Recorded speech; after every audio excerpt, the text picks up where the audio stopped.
A plus B plus C plus D plus E plus F equal to success. A is aim, B is belief, C is confidence, D is discipline, E is effort, F is faith, is equal to success. આ સૂત્ર તમામ વાલીઓ તમે ઘરે જઈને તમારા વિદ્યાર્થીઓ એટલે કે તમારા સંતાનો એ તમારા ઘરમાં જ્યાં એનું વિદ્યા અભ્યાસનું સ્થાન હોય એટલે કે સ્ટડી ટેબલ હોય જ્યાં બેસીને ભણતા હોય ત્યાં સૂત્ર સરસ રીતે લખીને તમે આજે રાત્રે સુવો એ પહેલા તમારે મૂકી દેવાનું છે. અત્યારે સામાન્ય હાથથી એટલે કે પેનથી કાગળ ઉપર લખીને મૂકી દેજો અને આવતા દિવસમાં સારી રીતે કમ્પ્યુટરાઇઝ ટાઈપ કરીને મૂકજો અને તમારી સ્કૂલમાં પણ તમારા મુખ્ય નોટિસ બોર્ડ ઉપર આ સૂત્ર કાયમ માટે મૂકજો. એટલે તમારું 5 વર્ષ પછી રજત જયંતિ મહોત્સવનું વર્ષે સારું ઉજવાશે અને એના 25 વર્ષ પછી સુવર્ણ જયંતિ વર્ષ પણ સારું ઉજવાશે. સનાતન મૂલ્યો હંમેશા સનાતન રહે છે. There is no shortcut to success. સફળતા માટે કોઈ શોર્ટકટ ક્યારે હોતો જ નથી. તમારા ABCDEF ની ફોર્મ્યુલામાંથી વિદ્યાર્થી હોય તો એને, વેપારી હોય તો એને, નોકરિયાત હોય તો એને, સમાજ સેવક હોય તો એને, બધાએ આ ફોર્મ્યુલામાંથી પસાર થવું જ પડે તો જ સફળતાના શિખરે બેસી શકે. કદાચ આ સૂત્રો વગર એટલે આ સૂત્રો છે એ કોઈ બીજી રીતે પણ કોઈ પ્રસ્તુત કરતું હોય, કોઈ ત્રીજી રીતે પ્રસ્તુત કરતું હોય, પણ મૂલ્યો આ કીધા એ જ છે. એના વગર કોઈ કદાચ રાત્રે અચાનક કોઈ સફળતા ઉપર પહોંચી જાય, કોઈ લાગવગથી, કોઈ ઠેકાણે નસીબથી, પણ એ સફળતા લાંબી ટકે નહીં. સફળતા તો તમે આ મૂલ્યોને સાથે રાખીને આપણા જીવનમાં મૂલ્યો સિંચીને પ્રાપ્ત કર્યું અને તો જ એ સફળતા જીવનભર રહે છે. Success comes to you સ્વીટલી. સફળતા તમારી પાસે મધુરતા સાથે આવે. Success remains with you life time. સફળતા તમારી પાસે જીવનકાળ દરમિયાન સુધી રહે.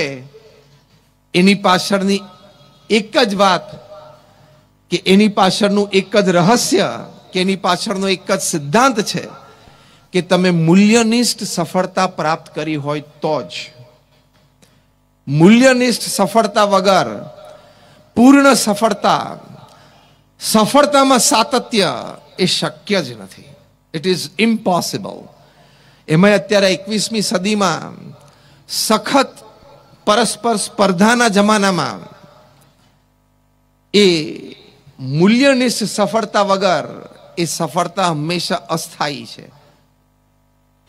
એટલે વાલીઓને એ અનુરોધ છે, શિક્ષકોને પણ એ અનુરોધ છે કે વાલીઓ અને શિક્ષકોએ તમામે આવું મૂલ્યનિષ્ઠ શિક્ષણ અને મૂલ્યનિષ્ઠ પદ્ધતિ એ હંમેશા અપનાવી જોઈએ. વિદ્યાર્થી પરિશ્રમી હોય,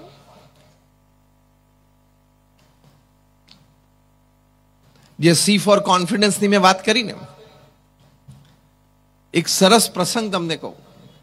અમારી સંસ્થામાં મારા વડીલ સદગુરુવર્ય સંત છે પરમ પૂજ્ય કોઠારી સ્વામી. અત્યારે લગભગ એમની ઉંમર 88 વર્ષની છે. ખૂબ સારા પ્રવૃત્ત છે. હમણાં 3 દિવસ પહેલા જ 3.5 મહિનાનો પરદેશ પ્રવાસ ખેડીને આવ્યા. UK, કેનેડા, અમેરિકા બધે જ. એટલે ખૂબ સક્ષમ છે અને ખૂબ સારી રીતે હજી પણ આ ઉંમરે પ્રવૃત્તિ કરી શકે છે. એ જ્યારે વિદ્યાર્થી અવસ્થામાં હતા, એટલે મે બી હું કદાચ વાત કરું છું 70-75 વર્ષ પહેલાની, ઉત્તર ગુજરાતમાં તે રાજપુર ગામમાં કોઈ શાળામાં એ ભણતા હતા. વિદ્યાર્થીઓને પરીક્ષામાં ઘણી વખત પ્રશ્નપત્રમાં એવું કહેવામાં આવે 5 પ્રશ્નો પૂછવામાં આવે, એમાંથી કહેવામાં આવે કે ગમે તે 3ના જવાબ આપો. એવું હોય ને, ઘણા પ્રશ્નો એવા હોય કે 5 પ્રશ્નો પૂછે ને ગમે તે 3ના જવાબ આપો, અથવા 3 પૂછે ને એમ કે ગમે તે 2ના જવાબ આપો. એવા પ્રશ્નોના ઉત્તરમાં કે 5 પ્રશ્નો પૂછ્યા અને ગમે તે 3ના જવાબ આપો, તો આ મારા કોઠારી સ્વામી છે એ 5ના ઉત્તર લખે અને નીચે સૂચના લખે કે ગમે તે 3 તમે ચેક કરી શકો છો. આવો પ્રસંગ તમે શિક્ષણ ક્ષેત્રમાં છો તો જિંદગીમાં પહેલી વાર સાંભળ્યો હશે. તમે લોકોએ પણ આ પ્રસંગ જીવનમાં પહેલી વાર સાંભળ્યો હશે. યસ ઓર નો? કોઈ વિદ્યાર્થીની આ કક્ષાની ખુમારી હોય કે when he is asked કે you can answer any 3 questions from this 5, he writes answers to all 5 and then challenge the examiner, check any 3. ગમે તે 3 તમે તપાસી શકો છો. આપણે રિવર્સ હોય કે 5માંથી એક સરસ આવડતો હોય પહેલો લખી નાખીએ, 4થા નંબરનો. પછી 1, 2, 3 અને 5મા ઉપર જરા નજર બરોબર ફેરવવી પડે. આમાં જરા આ બીજા નંબરનો છે ને વાંધો નહીં આવે, સારો છે, એટલે બીજા નંબરનો પછી લખી નાખીએ. અને પછી જે ત્રીજો લખવાનો ને એમાં પહેલો, ત્રીજો અને 5મામાં શોધતા લગભગ 2 થી 3 મિનિટ થાય. પછી એમ થાય કે આ 3માંથી આ કંઈક લખી નાખું, ચલો ને 2-4 લીટી. આવો વિદ્યાર્થી કદાચ પૃથ્વી ઉપર આ એક હશે, અમારા કોઠારી સ્વામી જેવો, કે ચેક એની 3. તો આવી ખુમારી વિદ્યાર્થીને પણ હોવી જોઈએ.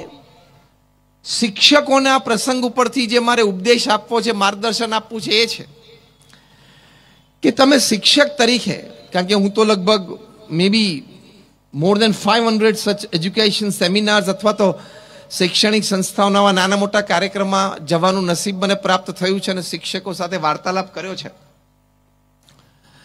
શિક્ષકોને હું એક સરસ આયોજન આપું છું. ઘણા બધા શિક્ષકો તમે અહીંયા બેઠા છો. તમારી ક્લાસમાં પીરિયડ કેટલી મિનિટનો છે? 45 મિનિટનો ક્લાસ છે, એટલે કે 45 મિનિટનો કોઈ પણ વિષયનો પીરિયડ છે. તો જે શિક્ષકો અહીંયા બેઠા છે એમને અનુરોધ છે કે તમારે 45+0 ટાઈમનો પીરિયડ નહીં લેવાનો, 40+5નો સમયનો પીરિયડ લેવાનો. હવે શું છે હું તમને સમજાવું. તમારે 45 મિનિટ સુધી તમારો વિષય તમે ભણાવો છો, એ શિક્ષક તરીકે તમારી જવાબદારી પૂર્ણ સારી રીતે કરો છો, એમાં બે મત નથી.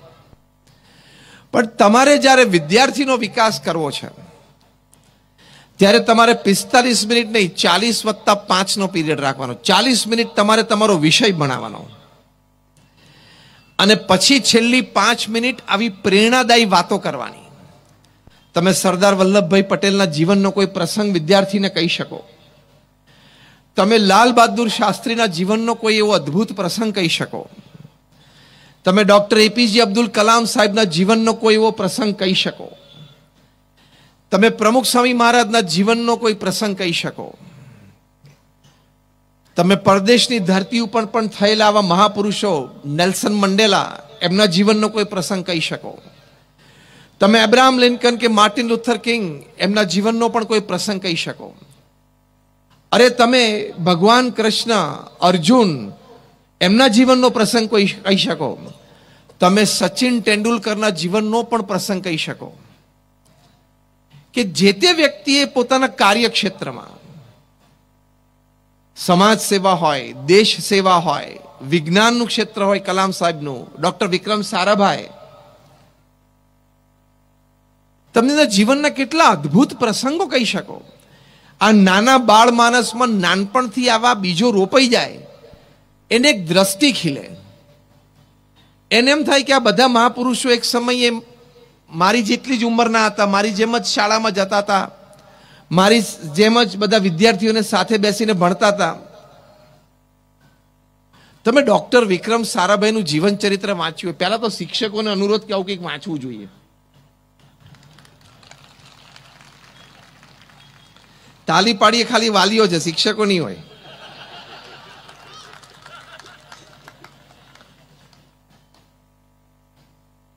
તમારે તમારી શાળાનો વિશેષ પેલી પ્રગતિ કરવી હોય વિશેષ, તો શિક્ષકોનો દર વર્ષે આવું જનરલ નોલેજ ને જનરલ ઇન્ફોર્મેશનનું તમે કોર્સિસ ચાલુ કરીને એની પરીક્ષાઓ ચાલુ કરો. અગેન શિક્ષકોને ખૂબ નમન છે કે તમે તમારો વિષય ખૂબ સારી રીતે ભણાવો છો, એમાં બે મત નથી, એની માટે તમને અભિનંદન છે. પણ વિષયની બહાર જઈને આવા મહાપુરુષોના જીવનમાંથી તમે પ્રેરણાદાયી પ્રસંગો કહો. તમે ડોક્ટર વિક્રમ સારાભાઈનું જીવન ચરિત્ર વાંચો.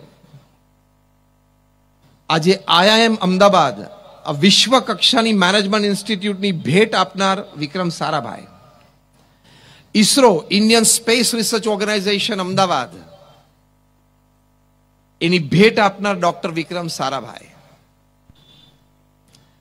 અમદાવાદમાં જે અટીરા છે એની ભેટ આપનાર વિક્રમ સારાભાઈ, અમદાવાદમાં જે PRL છે physical research laboratory, physics research laboratory એની ભેટ આપનાર વિક્રમ સારાભાઈ, અમદાવાદ જે ગુજરાતનું મુખ્ય શહેર છે એ વિશ્વ કક્ષાએ જે સંસ્થાઓથી જાણીતી છે એ બધી જ સંસ્થાઓની ભેટ વિક્રમ સારાભાઈ આપી છે એક વ્યક્તિએ. આવી વાતો તમે શિક્ષકો તરીકે અને વાલી તરીકે ઘરે તમે તમારા સંતાનોને આપો તો એને એક મોટું સ્વપ્ન એની નજર સમક્ષ ખુલ્લી આંખે સર્જાશે. એ સ્વપ્નને પ્રાપ્ત કરવા માટે ભગવાને તો દરેક બાળકમાં, નાના નાના બાળકો હોય, બાલિકાઓ હોય, દીકરા દીકરીઓ તમામમાં એ શક્તિ મૂકેલી છે. એટલે જ રવિન્દ્રનાથ ટાગોરે પોતે લખ્યું છે કે child is the father of mankind, કે માનવ જાતિના પિતામાં એક બાળક છે. કારણ કે એનું ભવિષ્ય એની પાસે છે, ભવિષ્યમાં શું નિર્માણ કરશે હજી માનવ જાતિને ખબર નથી. જેમ કલામ સાહેબ બહુ નાના રામેશ્વરમાં નાના બાળકો સાથે રમતા હશે ત્યારે કોને ખબર હશે કે આ ભારતના મિસાઇલ મેન બનશે, ભારતના એટોમિક પ્રોગ્રામના પિતામહ બનશે, પીપલ્સ પ્રેસિડેન્ટ બનશે અને દુનિયાની 48 યુનિવર્સિટીઓમાંથી એમને માનદ ડિલીટની ડિગ્રી મળશે. કોને ખબર હતી? એમ તમારા વેરાવલમાં પણ આવા ઘણા બાળક હશે કે જેની બુદ્ધિમત્તા આ કક્ષાની છે, જેના હૃદયમાં આ ધરબાયેલું છે. તો શિક્ષક અને વાલી તરીકે તમારી જવાબદારી છે. એટલે શિક્ષકોએ, એટલે તમારી સ્કૂલમાં શિક્ષકોએ હવે 40 મિનિટનો પીરિયડ લેવાનો અને ઉપલી 5 મિનિટ તમે આવી પ્રેરણાદાયી વાતો કરો. એટલે શિક્ષકોએ પણ નિયમિત થોડું વાંચન કરીને આવવું પડશે ને. અને ઘણી વખત જ્યારે હું શિક્ષકોને વાત કરું ત્યારે કહું છું તમે 10,000 વિદ્યાર્થીઓને ભણાવીને તૈયાર કર્યા એની માટે 100% તમને અભિનંદન છે. પણ જ્યાં સુધી તમે એક ડોક્ટર કલામ, એક ડોક્ટર વિક્રમ સારાભાઈ, એક સરદાર પટેલ દેશની ભેટ ના આપો ત્યાં સુધી શિક્ષક તરીકે તમે અધૂરા છો. એક બાજુ આવા 10,000 વિદ્યાર્થીઓ અને એક બાજુ આ કક્ષાની એક વિભૂતિ, એને તમે તૈયાર કરી શકો તો એ દેશની મહાન સેવા છે. તમે શિક્ષક તરીકે એક વિચાર કરો કે ભવિષ્યમાં કોઈ વિદ્યાર્થી, એટલે કોઈ વ્યક્તિ તમારા ઘરે આવે, તમારી ઉંમર તો 70, 75, 80, 85, 90 ની હોય, અને એ વ્યક્તિ તમારી સામે આવીને ઊભો રહે કે સાહેબ મને ઓળખ્યો. એટલે સાહજિક છે કે તમે ન ઓળખી શકો, કારણ કે કદાચ 50-70 વર્ષનો ગેપ પડી ગયો હોય. એ વિદ્યાર્થી તમને એમ કે સાહેબ હું તમારો વિદ્યાર્થી, અને લગભગ 50-60 વર્ષ પહેલા તમે મને આ ભણાવેલો. આજે હું ઇન્ટરનેશનલ મોનિટરી ફંડ IMF નો કમિટી મેમ્બર છું. આજે હું ઇન્ડિયન ઇન્સ્ટિટ્યૂટ ઓફ મેનેજમેન્ટમાં પ્રોફેસર છું. આજે હું રિઝર્વ બેંક ઓફ ઇન્ડિયાનો ગવર્નર છું. આજે હું ભારતનો ફ્રાન્સ ખાતેનો એલચી છું. આજે હું ભારતની એક્સટર્નલ અફેર્સ કમિટીમાં મેમ્બર છું. આવી એક વાત તમે સાંભળો એટલે 90 વર્ષે તમને જે આનંદની છોડ ઉછળશે ને, 90 વર્ષ દરમિયાન એક પણ વાર નહીં ઉછળી હોય ને, એવું તમને ચેલેન્જ અને ગેરંટી સાથે કહું છું. Am I right or wrong? Raise your hands if you say yes. તો એક ક્ષણ શિક્ષકના જીવનમાં આવે એની માટે શિક્ષક માટે આ પ્રેક્ટિકલ પ્રથમ નાનું પગલું 40+5 ફોર્મ્યુલા છે. વાલીઓએ આમાં શું કરવાનું છે? પ્રમુખ સ્વામી મહારાજ એક બહુ જ સુંદર વાત સમાજને પોતાના હૃદય અમૃતમાંથી આપી છે, અને એ છે ઘર સભા.